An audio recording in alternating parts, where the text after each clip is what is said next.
The views and opinions of this program are those of the host, guests, and callers. There is substantial risk of loss in trading futures and options, which you should carefully consider prior to trading.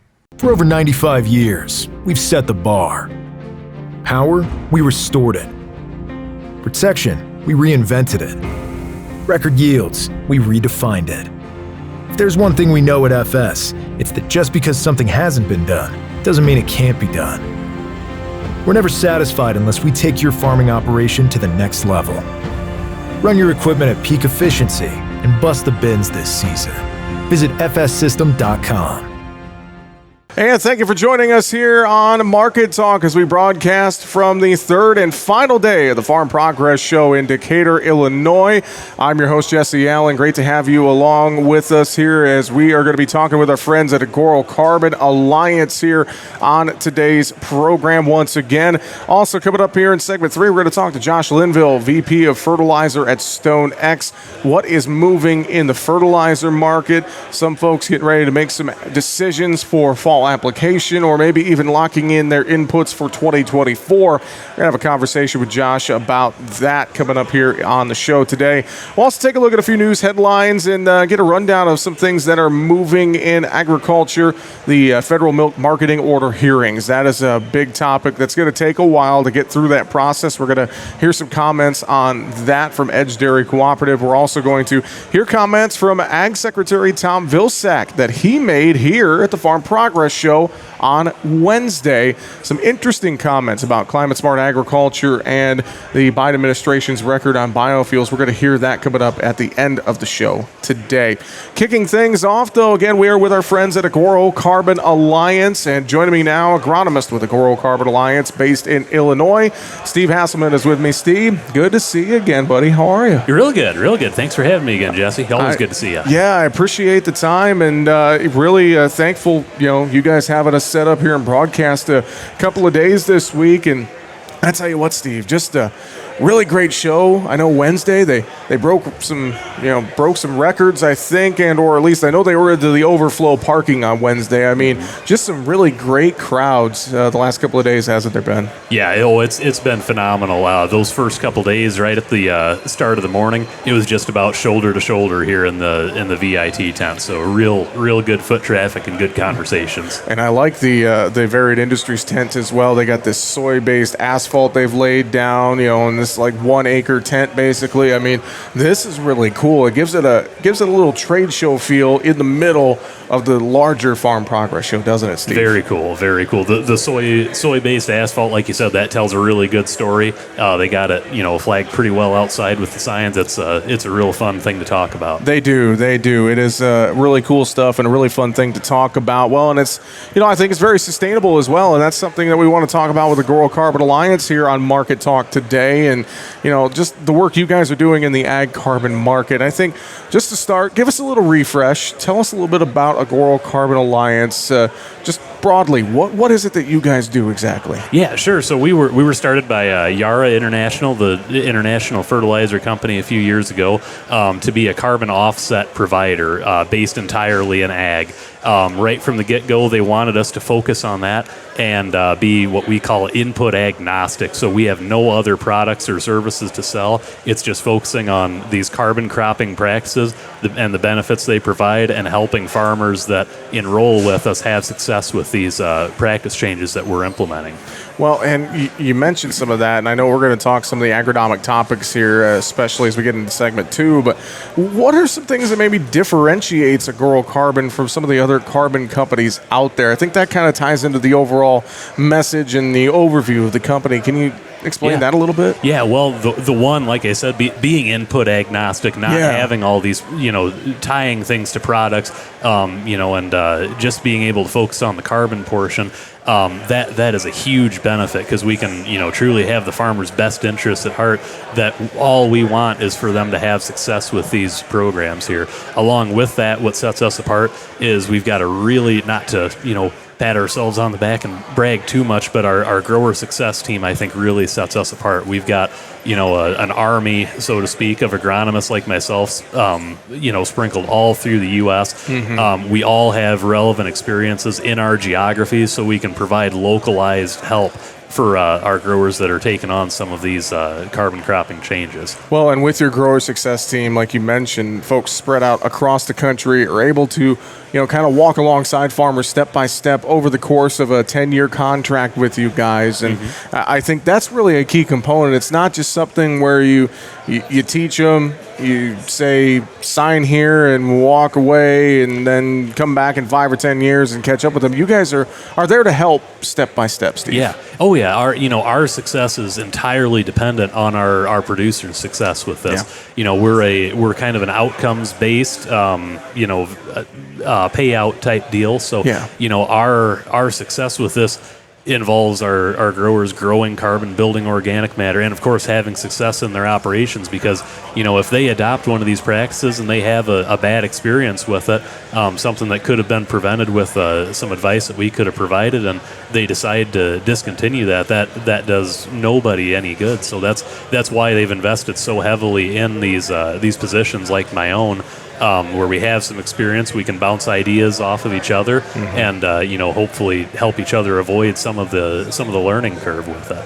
Well, and I should mention too is that not only are we talking on the grain side, but we're ranching side as well. Pasture, you guys have programs for both, right, Steve? Yeah, yep. So on the rangeland side, there's a lot of focus on the row crop in the carbon market, but this range side is really, really interesting, and we have just had tremendous success with it, especially in the western geographies on some of these larger pasture operations. But we can provide assistance for fertilizing pasture with nitrogen in spots we haven't done that before, biodiversity, so seeding a new species in those pastures, and improved grazing practices. So ideally, we like to see more rotational grazing or increased rest days or something like that. It's a fairly easy way to get into the carbon credit market for those ranchers, and we've had really, really positive responses with it. I hear there's two big reasons why farmers and ranchers like to get into carbon farming, and I believe it's revenue and soil health. That's a little bit of what I've heard from you guys in past conversations. Is that still the case? Oh, for sure. Yep, very, very much so. The revenue, we can kind of cost share some of these practice adoptions. So we can help be that source of funding to help out with maybe some cover crop seed or some more equipment for reduced till scenarios, whether it be planter modifications or whatever needs to happen. But also, most of our growers really have the soil health at heart and making a more resilient cropping system. This year is good a year to talk about it as any. This horrendous drought that we've had in all across the Corn Belt. In places where we've had the soil structure to hold on to some moisture a little bit longer, that's just been huge for guys. Well, I know, thinking about holding on to some of that moisture, I want to talk agronomic practices with you. We're going to do that. We're going to take a quick break here on the show. We're going to come back. We are going to dive into some more of those practices. You're an agronomist, of course, so I want to pick your brain on some of the things that you guys do at Agoro Carbon Alliance. So we are going to do that coming up here on the other side of this break as we're broadcasting live from the Farm Progress Show, day number 3 here in Decatur, Illinois, with our friends at Agoro Carbon Alliance. You're listening to Market Talk. We'll be back with more here on the show right after this. And we continue here live from the Farm Progress Show, day number 3 in Decatur, Illinois. Jesse Allen back with you with our friends at Agoro Carbon Alliance. And another beautiful day here at the show. We're getting close to wrapping things up, but having a conversation about the ag carbon market. Steve Hasselman with Agoro Carbon Alliance, agronomist with Agoro, is back with me. And Steve, we were talking in that segment 1 a little bit about the company. I want to dive into some of the agronomic practices now that you guys employ throughout the company, really work with your farmers and ranchers on.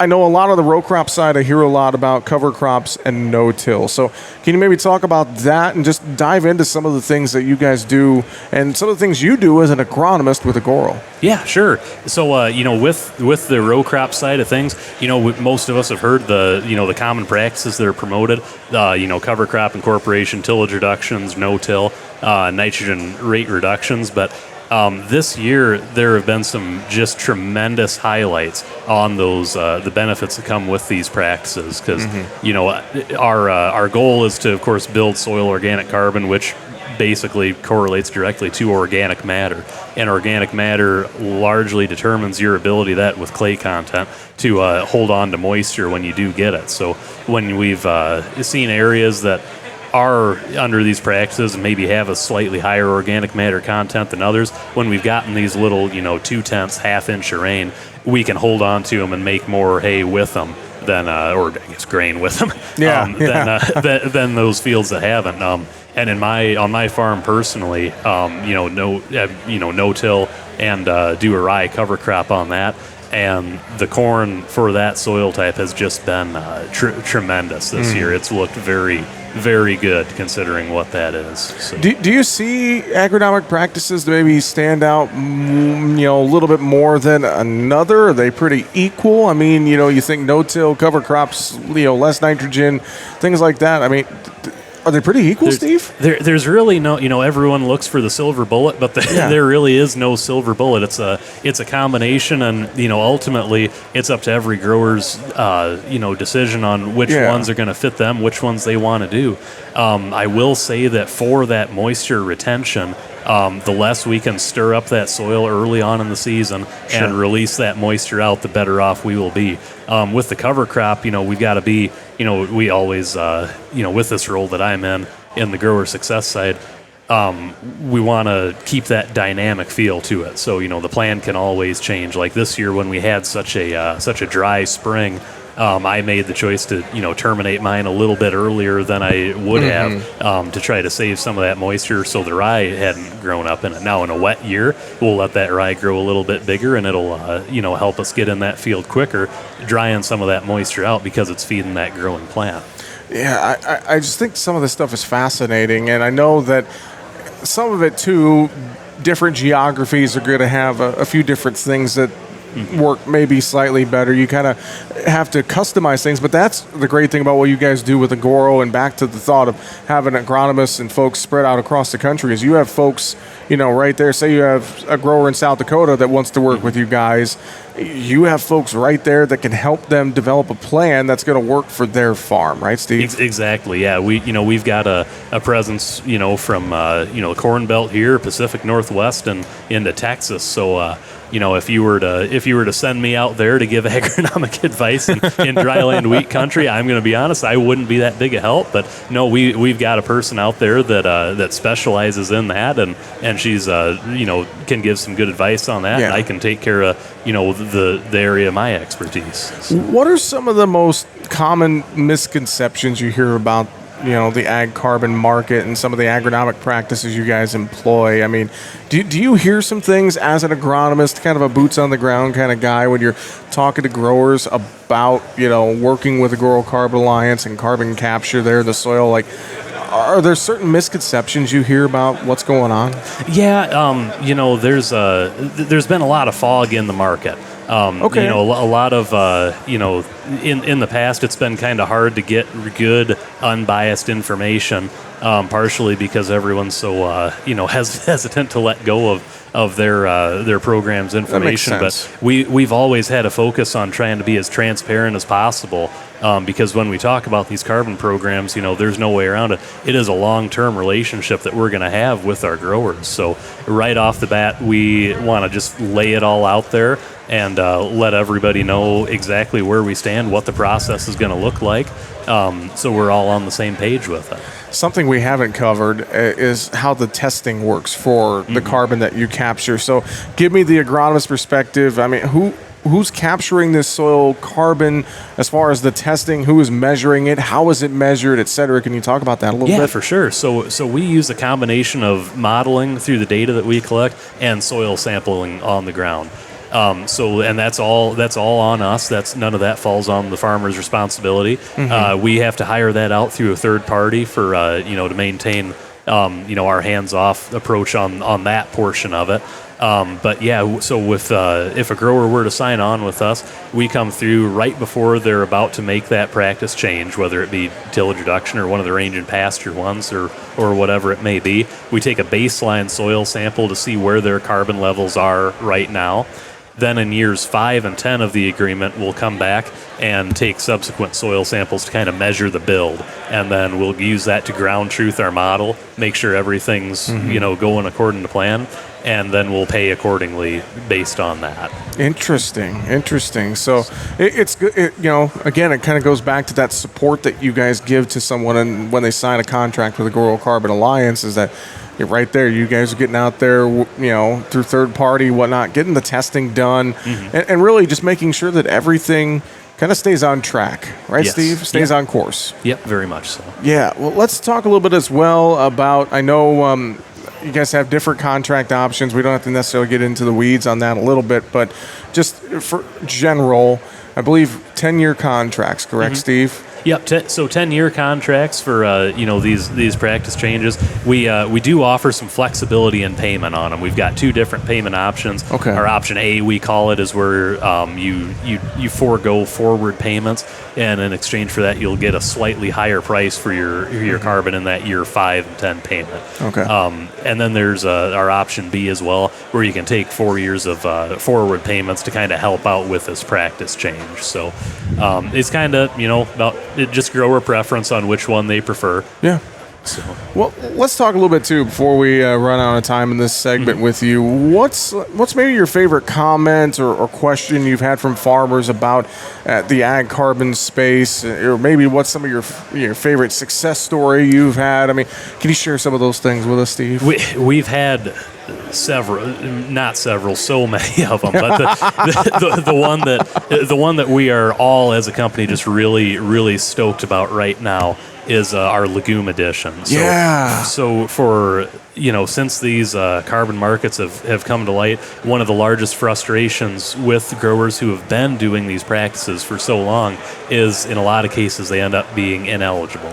You've been cover cropping with rye, you can't sign up for cover cropping because you've already adopted that practice. Well, what we've finally gotten approved and are acting on right now is if a existing cover cropper wants to participate in the carbon market and they're willing to add a legume into their mix, we can now gain them access to our carbon program. Okay. I remember talking about that a little bit on Tuesday. That's fascinating. I feel like that opens up the door for so many more people, doesn't it, Steve? So very much so. This has been in the works for quite a while, and we've had some folks on a wait list, so to speak, and it's been a lot of fun reaching out to them and getting them involved. If folks want to learn more about Agoro Carbon Alliance, and I know that, obviously we're out of time here essentially at the show today. We're about done, but they want to learn more. I know you guys have the carbon calculator on your website. You guys have the carbon farming podcast they could check out. A lot of great resources online. I think that would be the best place to start, right, Steve? Going to the Agoro website? That website's www.agorocarbon.com. All those things that you had just said, Jesse. There's also a carbon farming knowledge hub where we've got a plethora of articles and short videos with different agronomic tips or explanations on how the carbon markets and how our program works. AgoroCarbon.com is where you can find them. And again, Steve, really appreciate the insights and hanging out with us here today at the Farm Progress Show once again. And I know you got a short drive home to Northern Illinois, so I hope you get home safe, all right? Yep, same to you, Jesse. Steve Hasselman, agronomist with Agoro Carbon Alliance. And again, you could find them online at agorocarbon.com. That is agorocarbon.com.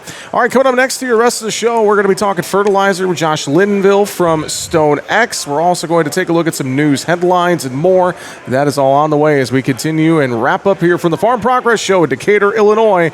Back with more market talk right after this.